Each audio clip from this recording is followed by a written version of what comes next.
সুপ্রিয় দর্শক, আসসালামু আলাইকুম। আজকে করে দেখাবো মজাদার চিকেন শর্মা। এখানে নিয়ে নিয়েছি 3 কাপ ময়দা,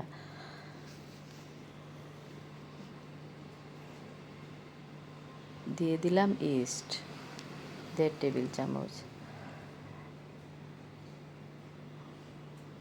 দিয়ে দিলাম 3 টেবিল চামচ চিনি এবং দিয়ে দিব 3 চামচ গরুর দুধ, দিয়ে দিলাম সামান্য সয়াবিন তেল।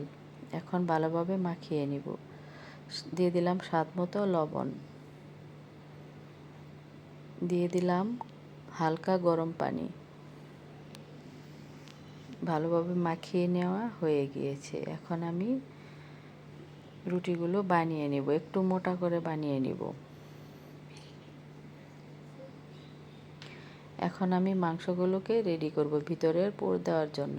নিয়ে নিচ্ছি টমেটো, পেঁয়াজ, আদা বাটা, রসুন বাটা, গোলমরিচের গুঁড়া, লবণ, সামান্য একটু মরিচের গুঁড়া এবং সয়া সস।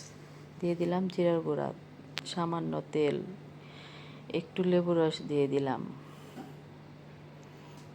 চুলাতে দিয়ে দিলাম কড়াইতে বাটার এবং আমি মাংসগুলোকে এখন রান্না করে নেব। দিয়ে দিলাম সামান্য চিজ, তার উপরে দিয়ে দিলাম টমেটো কেচাপ।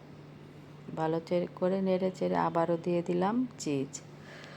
এখন আমি তাওয়ায় প্যান বসিয়ে দিয়ে দিলাম বাটার রুটিগুলো রেডি করার জন্য।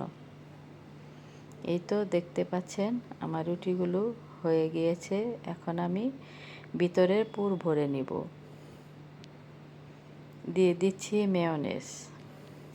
এখন আমি রেডি করা ভিতরেই দেওয়ার জন্য শসা সব কিছু দিয়ে রেডি করে নিলাম। এই তো হয়ে গিয়েছে আমার মজাদার চিকেন শর্মা।